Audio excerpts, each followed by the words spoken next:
ಭಾಷಣ ಮಂಡಿಸ್ತಾರೆ. ಅವರು ರಾಜ್ಯಪಾಲರ ಭಾಷಣ ಮಂಡಿಸ್ತಾರೆ. ಅದರ ಮೇಲೆ ಚರ್ಚೆ ಮಂಗಳವಾರ, ಬುಧವಾರ, ಗುರುವಾರ ನಡೀತದೆ. ಶುಕ್ರವಾರ ಅಂದರೆ 7ನೇ ತಾರೀಕು ಶುಕ್ರವಾರ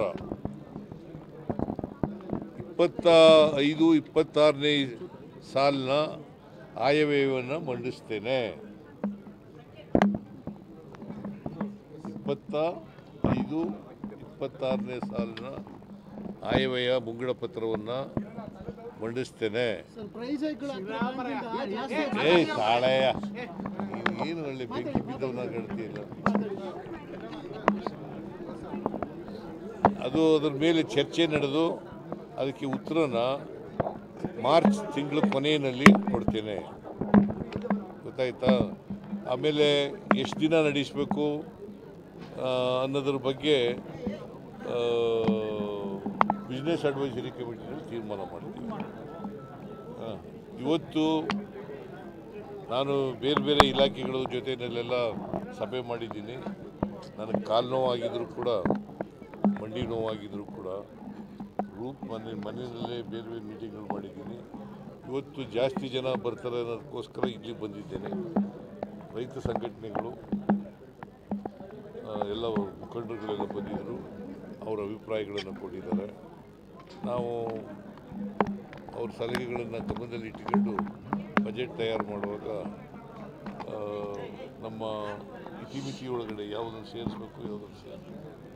ಮತ್ತು ಕರ್ನಾಟಕ ಸರ್ಕಾರ ಯಾವಾಗಲೂ ಕೂಡ ರೈತ ಹಿತವನ್ನು ಕಾಪಾಡೋದ್ರಲ್ಲಿ ಹಿಂದೆ ಬಿದ್ದಿಲ್ಲ.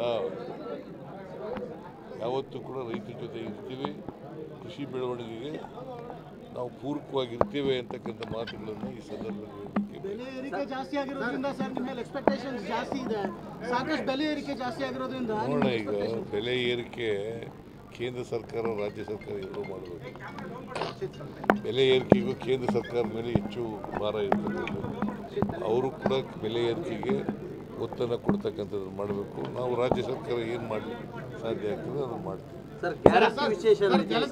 ಜಲಜೀವನ ಮಿಷನ್ ತಾವು ಮೊನ್ನೆ ಟ್ವೀಟ್ ಮಾಡಿದ್ರಿ.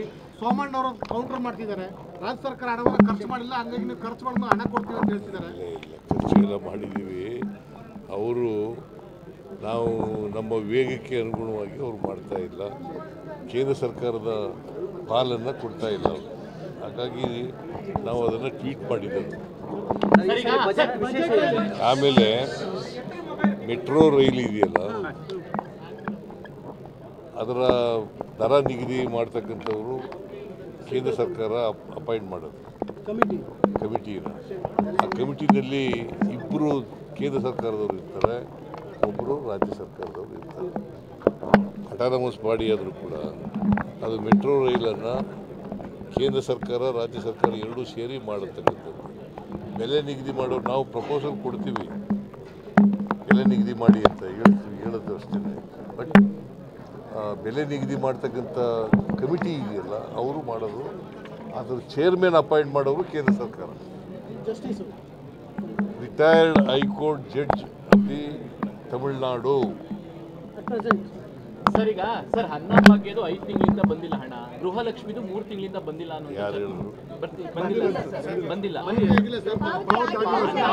ತಿಂಗಳು. ನೋಡಪ್ಪ, ಯಾವುದನ್ನು ಕೂಡ ನಿಲ್ಲಿಸೋ ಪ್ರಶ್ನೆನೇ ಇಲ್ಲ. ನಂಬರ್ 1 ಪಾವತಿ ಮಾಡಿದೀವಿ ಅಂದರೆ ಮಾಡ್ತೀವಿ. ಸರ್, ಯಾಕೆ ಲೇಟ್ ಆಗ್ತದೆ? 5 ತಿಂಗಳು 3 ತಿಂಗಳದೆಲ್ಲ ಯಾಕೆ ಆಗ್ತಿದೆ ಅಂತ? 5 ತಿಂಗಳು 3 ತಿಂಗಳು ಪೆಂಡಿಂಗ್ ಇದೆ ಅಂತ. ನನಗೆ ಗೊತ್ತಿಲ್ಲ 3 ತಿಂಗಳಿಂದ ಪೆಂಡಿಂಗ್ ಇರೋದು ಗೊತ್ತಿಲ್ಲ. ಕೂಡಲೇ ಬಿಡುಗಡೆ ಮಾಡಿ. ಸರ್, ಮೂಡಾದಲ್ಲಿ ಆಲ್ಮೋಸ್ಟ್ ನಿಮಗೆ ಕ್ಲೀನ್ ಚೀಟ್ ಸಿಗ್ತಾ ಇದೆ. ಆರೋಗ್ಯ ಆಗಿದೆ ಸರ್.